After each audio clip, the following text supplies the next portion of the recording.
नमस्कार, आप सभी का स्वागत है आपके अपने इस YouTube चैनल में।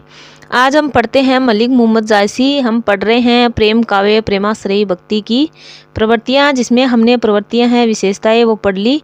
हंसावली, चंदायन आदि रचनाएं हमने देखी है। आज हम पढ़ेंगे मलिक मोहम्मद जायसी, जिनकी पद्मावत सबसे प्रसिद्ध रचना, उसके बारे में जानेंगे।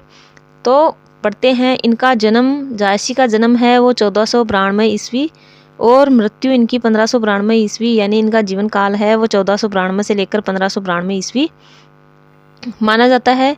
इनके गुरु का नाम शेख मोहिंदी या शेख अशरफ है, वो माना जाता है। शेख मयूद्दीन वो डॉक्टर रामकुमार वर्मा के अनुसार इनके गुरु का नाम शेख मयूद्दीन है। इनके समकालीन शासक है वो शेर शाह सूरी और बाबर है। मोही का हंसोसी इनके बारे में एक पंक्ति है जो कि मोही का हंसोसी की कोराई, कि आप मुझ पर हंस रहे हैं या फिर बनाने वाले इस खुमार पर हंस रहे हैं। तो ये बात उस समय की है जब शेर शाह सूरी के दरबार में जब ये आए और उनके कुरूप शरीर को देख करके दरबारी सभी हंसने लगे, तब उन्होंने ये बात कही थी कि आप मुझ पर हंस रहे हैं या फिर उस ईश्वर पर हंस रहे हैं जिन्होंने मुझे बनाया है। मोहम्मद बाई दीसी एक श्रवण एक आँखी, ये पंक्तियाँ अगर परीक्षा में आती है तो आपको ध्यान में रखना है कि ये जायसी के बारे में है। ग्रंथ के प्रारंभ में जायसी ने ईश्वर स्तुति में लिखा है, सुमरो आदि एक करतारू, जय जीव दीन कीन संसारू। ये पंक्ति भी जब आती है तो पूछा जाता है कि किसकी पंक्ति है, तो जायसी की है। दूसरा, इसमें इसका अर्थ भी पूछ लिया जाता है कि करतारू शब्द का अर्थ है वो क्या है, या जायसी ने करतार शब्द से क्या अर्थ लिया है, तो ईश्वर के लिए उन्होंने करतार शब्द का प्रयोग है वो किया है।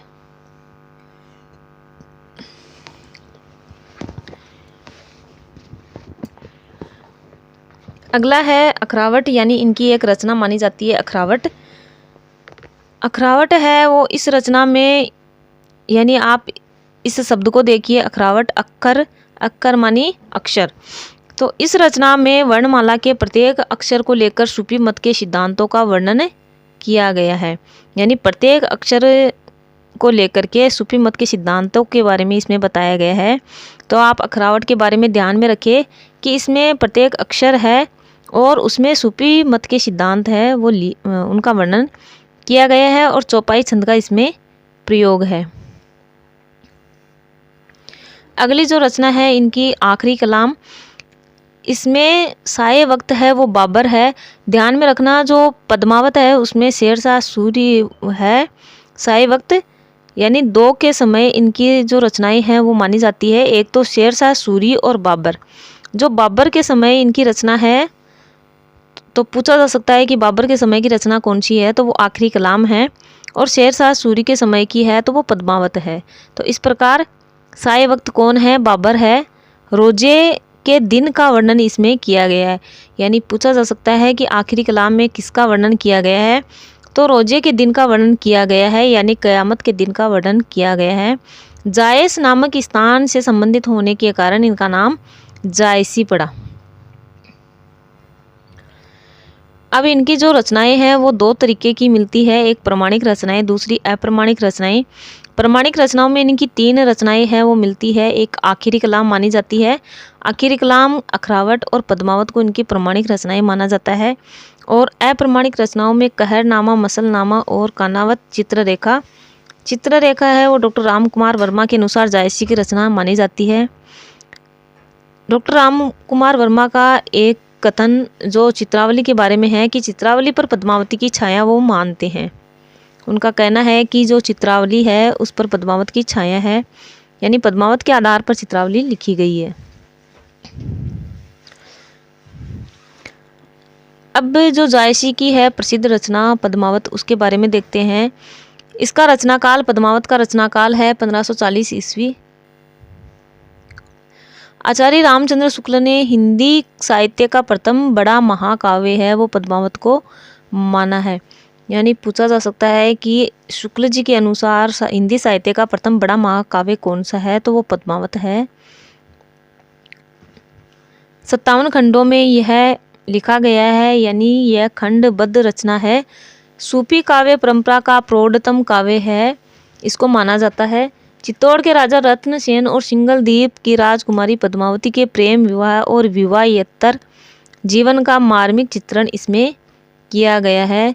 तो इसकी विषय वस्तु परीक्षा में पूछी जा सकती है कि पद्मावत की विषय वस्तु क्या है, या पद्मावत में किसका वर्णन किया गया है। तो इसमें चित्तौड़ के राजा रत्नसेन और राजकुमारी पद्मावती जो कि सिंगलदीप श्रीलंका की है, उनके प्रेम विवाह और विवाह के बाद के जीवन का मार्मिक चित्रण इसमें किया गया है।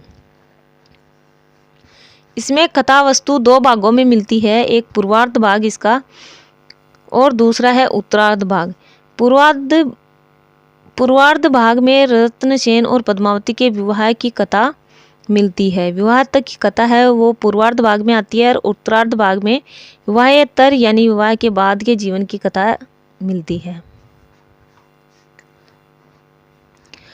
आलोचक है वो पूर्वार्ध भाग को कल्पना प्रसूत कहते हैं और उत्तरार्ध भाग को ऐतिहासिक मानते हैं।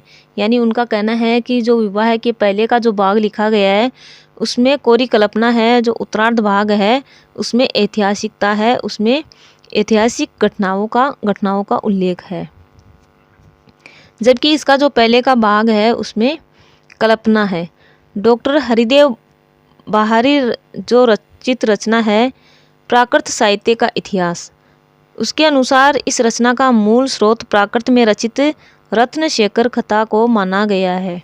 यानी उन्होंने डॉक्टर हरदेव बारी ने लिखा है अपनी इस पुस्तक में प्राकृत साहित्य का इतिहास में कि जो पद्मावत है उसका मूल स्रोत है रत्नसेन द्वारा रत्नशेखर कथा को, इसका मूल स्रोत है वो माना जाता है पद्मावत को। पद्मावत के विभिन्न पात्र विभिन्न दार्शनिक तत्वों के प्रतीक भी है। जैसा कि हमने पहले पढ़ा कि रत्नसेन को किसका प्रतीक माना गया है, पद्मावती को और नागमती को किसका प्रतीक माना गया है। इस तरह से ये प्रतीक रचना भी है। इस दृष्टि से इसे रूपक काव्य भी कहा जाता है। तन चितवर मन राजा कीना, यह सिंगल बुद्धि पद्मनी चीना, गुरु सुआ जय पंथ दिखावा, बिनु गुरु जगत को निर्गुण पावा, नागमती ये दुनिया धंधा बाचा सोई, न यही चितबंदा, राघव इत सोई शैतानु, माया अल्लाउद्दी सुल्तानु। इन सभी पंक्तियों में प्रतीक चिन्ह है वो किस प्रकार से आए हैं, इन पंक्तियों के माध्यम से हम जान सकते हैं। संवत 957 आहा, ये पंक्ति कई बार पूछी जाती है कि किसके बारे में ये पंक्ति है। तो ये पद्मावत की जो रचना के बारे में है कि ये रचना कब लिखी गई, इसके बारे में ये पंक्ति आती है। पद्मावत जो रचना है इसके नायक कौन है, रत्नसेन है। नायिका है वो पद्मनी है। शैली इसकी कड़बक शैली है जिसमें 5 चौपाई के स्थान पर 7 चौपाई को अपनाया गया है और उसके बाद में एक दोहा रखा गया है। पूछा जा सकता है कि इसमें कितनी चौपाई और कितने दोहे मिलते हैं। तो 7 चौपाई और एक दोहा इसमें मिलता है। इससे पहले की रचनाओं में 5 चौपाई का प्रयोग किया जाता था। प्रमुख रस श्रृंगार रस है इसमें पद्मावत में। भाषा इसकी ठेठ अवधि है। जायसी का प्रिय अलंकार हेतुत्प्रेक्षा है। प्रतीक योजना किस तरह से है, तो रत्नसेन को मन का प्रतीक बताया गया है, पद्मिनी को सात्विक बुद्धि यानी ईश्वर का प्रतीक बताया गया है, रत्नसेन को आत्मा और पद्मिनी को परमात्मा इसमें माना गया है। नागमती को सांसारिकता यानी दुनिया धंधा से जोड़कर देखा गया है। चित्तौड़ को शरीर या तन के रूप में, हीरामन तोता गुरु के रूप में आया है और राघव चेतन है वो आसुरी बुद्धि के रूप में। अलाउद्दीन खिलजी है वो माया और सिंगलदीप को हृदय के रूप में इसमें दिखाया गया है। पद्मावत न तो समासोक्ति है न न्योक्ति, यह तो स्वभावोक्ति है। यह कथन है माता प्रसाद गुप्त का। कई बार परीक्षा में पूछा जाता है कि पद्मावत को स्वभावोक्ति मानने वाले कौन है, तो माता प्रसाद गुप्त है। न तो वो समासोक्ति मानते इसे, ना ही अन्योक्ति मानते हैं। भारतीय निर्गुण धारा का प्रभाव है, डॉक्टर नगेंद्र मानते हैं कि पद्मावत है वो भारतीय निर्गुण धारा का प्रभाव है।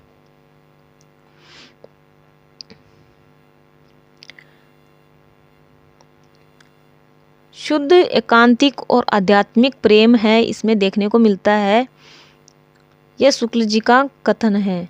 30वां खंड नागमती वियोग खंड, इसमें 12 मासा का वर्णन आया है। पूछा जा सकता है कि पद्मावत में 12 मासा है वो कौन से खंड में मिलता है, तो 30वां खंड जिसका नाम है नागमती वियोग खंड। इस 12 मासा का प्रथम माह है वो कौन सा है, प्रथम महीना कौन सा है, यानी 12 मासा की शुरुआत वह कौन से महीने से मानी जाती है, तो आषाढ़ से मानी जाती है। इसकी पंक्ति है जो काफी प्रसिद्ध है, परीक्षाओं में पूछी जाती है पंक्ति। चढ़ा आषाढ़ गगन गन गाजा, जब हम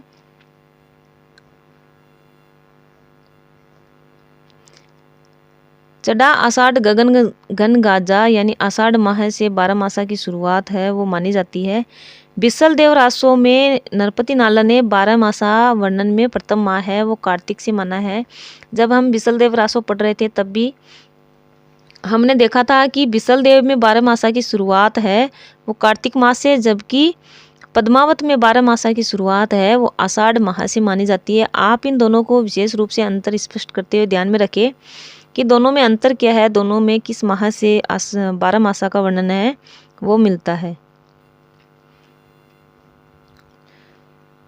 मानुष प्रेम भयऊ बैकुंठी पद्मावत की जो विचार भूमि है इसके बारे में है, यानी जो पद्मावत की भूमिका है वो इसी पंक्ति से शुरू होती है। तो मानुष प्रेम भयऊ बैकुंठी, यानी मनुष्य प्रेम है वही बैकुंठी के समान है, ऐसा जायसी मानते हैं। ये पंक्ति पूछी जाती है परीक्षा में। सिंधु हृदय व मुस्लिम हृदयों को आमने सामने रखकर अजनबीपन मिटाने में इन्हीं का नाम लेना पड़ेगा। आचार्य रामचंद्र शुक्ल है वो इनका कथन है, और इन्हीं जो शब्द है वो जायसी के संबंध में आया है, यानी इन्हीं शब्द इन्होंने जायसी के लिए प्रयुक्त किया है कि जो मुसलमान और हिंदू लोग हैं उनको आमने सामने रखना और उनके अजनबीपन को मिटाने का काम है वो सबसे पहले किया है, वो जायसी ने किया है, ऐसा शुक्ल जी मानते हैं।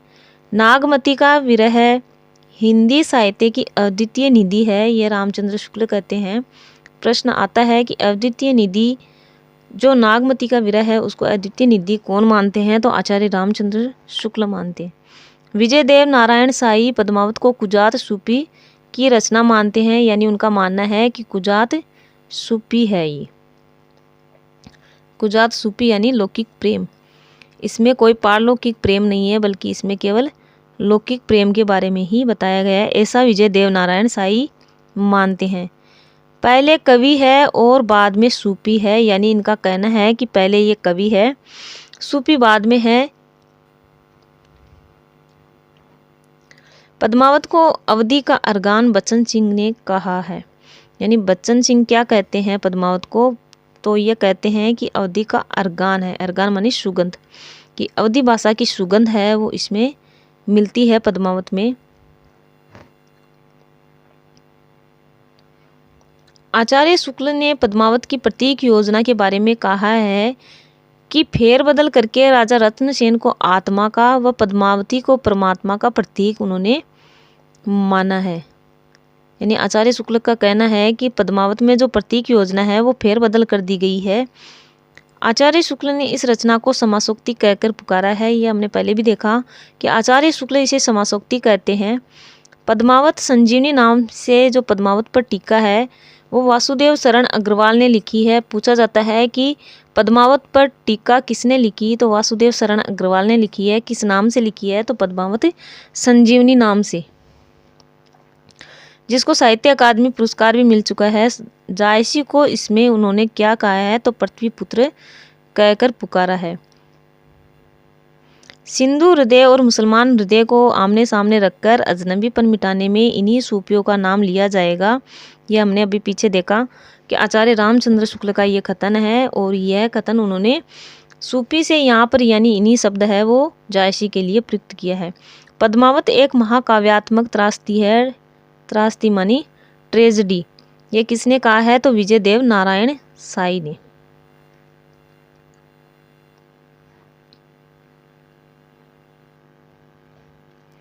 प्रेमाख्यान काव्य परंपरा में है प्रेम की पीर का कवि है वो जायसी को माना जाता है आचार्य रामचंद्र शुक्ल के अनुसार। यानी हम प्रेम के पीर का कवि जब हम पढ़ते हैं तो हम गणानंद के बारे में पढ़ते हैं जो कि रीतिकाल में आएंगे, लेकिन उससे पहले जो प्रेम की पीर का कवि है वो किसे माना जाता है तो वो जायसी है। या फिर प्रश्न ऐसे आए कि प्रेमाख्यान काव्य परंपरा में प्रेम की पीर का कवि किसे माना जाता है, तब भी उसका उत्तर जायसी होगा। गणानंद से पहले जायसी है प्रेम के पीर के कवि। ना नारद तब रोई पुकारा एक जुलाहा से हो हारा। ये जायसी की पंक्ति है। इसमें जुलाहा जो शब्द आया है वो कबीर के बारे में आया है। अगला है चित्रावली ग्रंथ जो कि 1613 ईस्वी में लिखा गया। इसके लेखक है उस्मान। साये वक्त यानी उस समय तत्कालीन शासक कौन है तो जहांगीर। नायिका है चित्रावली और नायक है सुजान नेपाल के। और इसका आधार ग्रंथ यानी किस ग्रंथ को आधार बना करके इसको लिखा गया तो इसका आधार ग्रंथ है पद्मावत। डॉक्टर राम कुमार वर्मा पद्मावत की छाया प्रति इसको मानते हैं चित्रावली को। मधुमालती पर मृगावती का प्रभाव है जबकि चित्रावली पर पद्मावत का प्रभाव है। यानी माना जाता है कि मधुमालती पर मृगावती का प्रभाव है जबकि चित्रावली पर पद्मावत का प्रभाव है। चित्रावली में एक पंक्ति मिलती है जोगिन ढूंढन खंड। रूस अंग्रेजी द्वीप का इसमें उल्लेख मिलता है। बलदीप देखा अंग्रेजी यानी अंग्रेज के बारे में भी किस ग्रंथ में आता है तो उसका उत्तर भी है चित्रावली। उस्मान कवि है वो मान नाम से भी लिखते हैं। यानी प्रश्न आ सकता है कि मान है वो किसका उपमान है, उपनाम है तो वो उस्मान है। इनके गुरु का नाम शेख हाजी बाबा मिलता है। अगली जो रचना है रसरतन, इसके लेखक है पुहकर कवि। साये वक्त है औरंगजेब। इसमें नायिका का नाम है रंबा और नायक है सोम। विद्यापति नामक इसमें तोते का उल्लेख मिलता है। तो पूछा जा सकता है कि विद्यापति नामक तोते का उल्लेख कौन सी रचना में मिलता है, रसरतन में मिलता है। जैसे हमने देखा पीछे पद्मावत में हीरामन तोते का उल्लेख आता है तो वैसे ही रसरतन रचना में विद्यापति नामक तोते का उल्लेख आता है। आप इस रचना में नायक और नायिका का नाम याद रखने के लिए इस रसरतन रचना के नाम से र में रंबा और स से सोम, आप इसको ऐसे याद रख सकते हैं। अगली रचना है ज्ञानदीप जिसके लेखक है शेख नबी। नायक है ज्ञानदीप, नायिका है देवयानी या देवजानी। प्रेम परक रचनाओं की समाप्ति इसी ग्रंथ से मानी जानी चाहिए। यह आचार्य शुक्ल का कथन है कि अंतिम रचना यानी प्रेम परक जो रचना है उनमें सबसे अंतिम रचना है वो ज्ञानदीप है। काल क्रम के अनुसार अंतिम रचना भी यही है।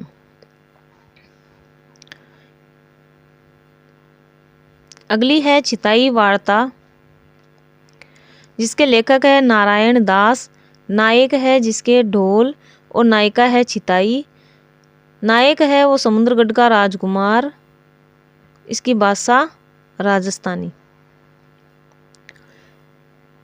अगली रचना है हंस जवाहिर जिसके लेखक है कासिम शाह। साये वक्त है मोहम्मद शाह।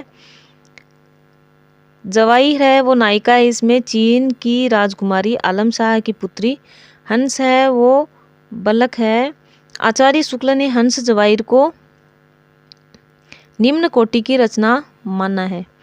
काल क्रम के अनुसार अंतिम रचना है वो ज्ञानदीप है 1619 ईस्वी की।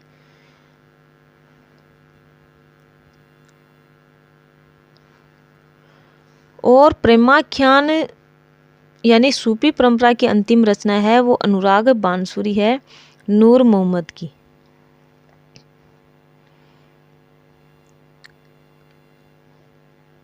अंतिम रचना है यूसुफ जुलेखा, जिसके लेखक है शेख निसार, जिसमें 9+1 कड़बक मिलते हैं, यानी 9 चौपाई, और उसके बाद में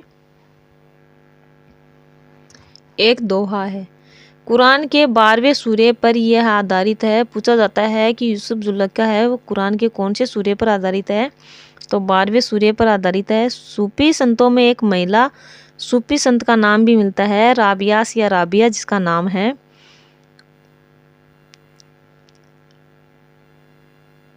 हमने ज्ञानाश्री और प्रेमाश्री शाखा के बारे में, अलग अलग कवियों के बारे में, उनकी रचनाओं के बारे में देख लिया। अब थोड़ा सा उनमें अंतर करते हुए इनके बारे में देखते हैं कि इनमें अंतर है वो किस प्रकार से मिलता है। तो ज्ञानाश्री शाखा में ईश्वर के निराकार रूप में विश्वास है, ये दिखाते हैं, जबकि प्रेमाश्री है वो निराकार के साथ में साकार यानी दोनों रूप में विश्वास करते हैं। दोनों ही रूप इनकी रचनाओं में देखने को मिलते हैं। वर्णाश्रम का इनमें विरोध मिलता है। ज्ञानाश्री शाखा के जो संत है निर्गुण संत, उनमें वर्णाश्रम का विरोध है वो देखने को मिलता है, जबकि वर्णाश्रम का विरोध नहीं करते हैं प्रेमाश्री शाखा के कवि। ज्ञानाश्री शाखा के जो संत है वो आत्मा को स्त्री मानते हैं और परमात्मा को पुरुष बताते हैं, जबकि प्रेमाश्री में हमने देखा आत्मा है वो पुरुष को माना जाता है, जबकि परमात्मा स्त्री को माना जाता है।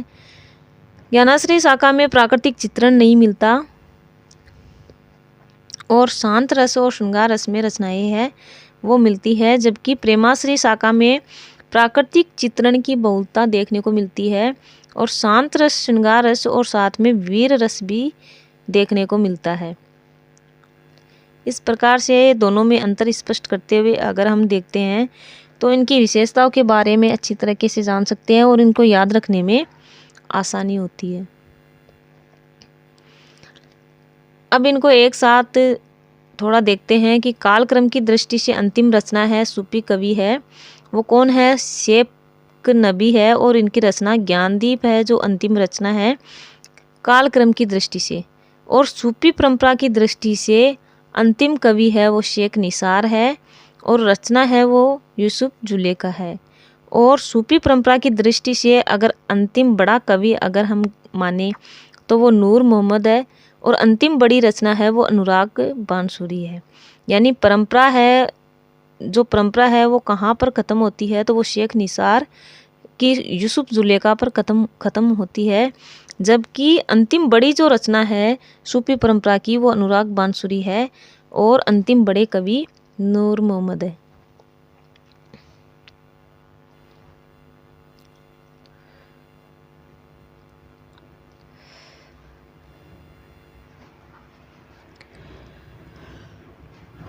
अब इन सभी सूफी रचनाओं को मैंने एक साथ बना करके लिख रखा है ताकि याद करने में आसानी हो, तो आप भी ऐसा कर सकते हैं। जैसे हंसावली है, उसके बाद में चंदायन है, सत्यवती कथा, मृगावती, लखन सेन, पद्मावती कथा, माधवानंद काम कंदला, फिर है मधुमालती, प्रेम विलास, प्रेम लता की कथा, रूप मंजरी कथा, रूप मंजरी, चिताई वार्ता, चित्रावली, रस रतन, ज्ञानदीप, हंस जवाहिर, इंद्रावती, अनुराग बांसुरी और यूसुफ जुलेखा। एक तरफ रचनाएं लिखी गई है, दूसरी तरफ है रचनाकार, और फिर है इनका काल यानी रचना किस काल की है, फिर इनकी भाषा। अधिकतर जो रचनाएं हैं वो अवधी भाषा की है, लेकिन इनमें से कुछ राजस्थानी भाषा की भी है। और इनके बारे में विशेष तथ्य क्या है, यानी इनमें विशेष बात क्या है जो परीक्षा में आती है, तो ये सब एक साथ मैंने लिख रखी है, तो आप इनको एक साथ लिख करके याद रख सकते हैं। तो हंसावली है, उसके रचनाकार है वो असाइत है और इस रचना का काल है 1370 ईस्वी। भाषा है राजस्थानी है और गणपति चंद्र गुप्त और डॉक्टर नगेंद्र है वो इसको प्रथम रचना मानते हैं। चंदायन है वो मुल्ला दाऊद की है 1369 ईस्वी।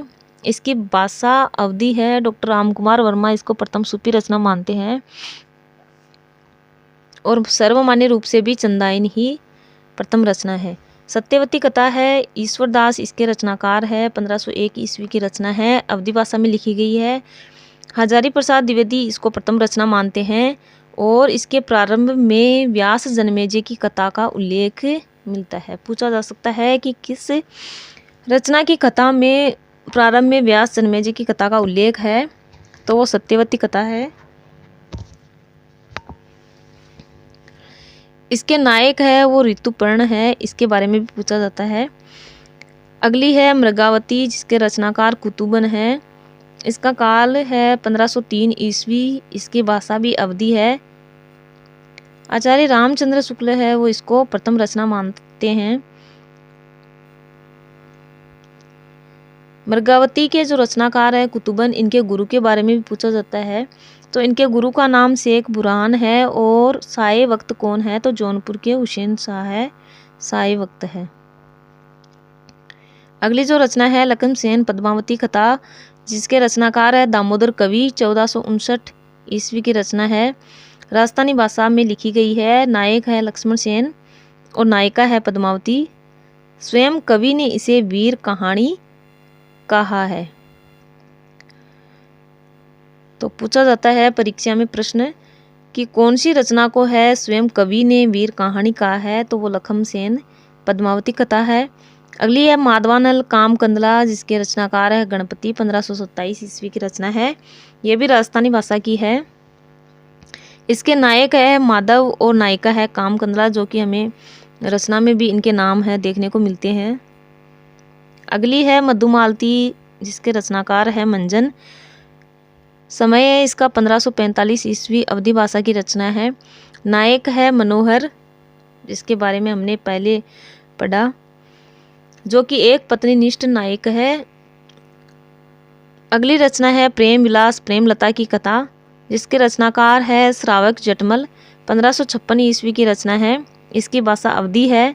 प्रारंभ में ही श्री जैनाय नमः लिखा मिलता है। पूछा जाता है कि श्री जैनाय नमः कौन सी रचना के प्रारंभ में मिलता है, तो वो है प्रेम विलास प्रेमलता की कथा। आप इसके रचनाकार जो श्रावक है, इसके नाम से आप ध्यान में रख सकते हैं कि श्री जैनाय इसमें मिलता है। श्रावक की जो प्रेम विलास प्रेमलता की कथा है, इसमें मिलता है, क्योंकि श्रावक शब्द है वो जैनों से संबंधित है। अगला है रूप मंजरी, जिसके रचनाकार है नंददास, 1568 ईस्वी की रचना है, अवधी भाषा में लिखी गई है। रूप मंजरी को परकीय नारी के रूप में इसमें दर्शाया गया है।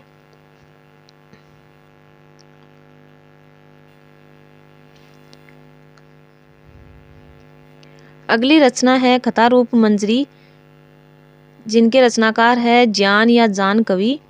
सर्वाधिक प्रेमाख्यान लिखने वाले कवि है ये। 78 में से 29 इनके प्रेमाख्यान, यानी 78 रचनाओं में से 29 रचनाओं में उन्होंने प्रेमाख्यान लिखा है।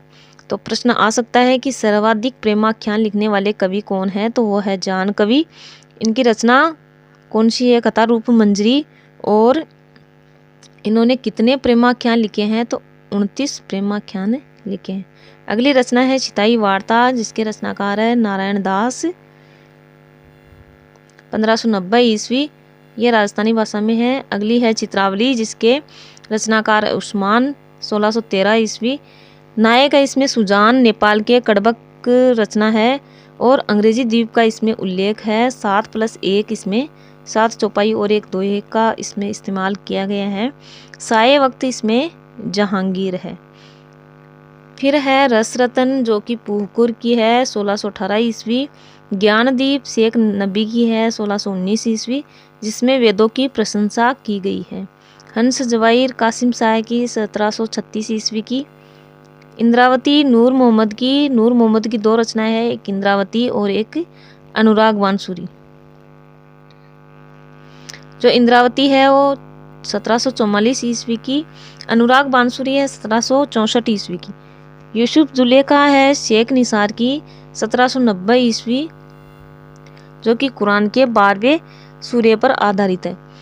इस प्रकार हमने जो ज्ञानाश्रय शाखा है और प्रेमाश्रय शाखा है, दोनों को अच्छे तरीके से देख लिया है, पढ़ लिया है। मिलते हैं अगले वीडियो में, तब तक के लिए नमस्कार, धन्यवाद।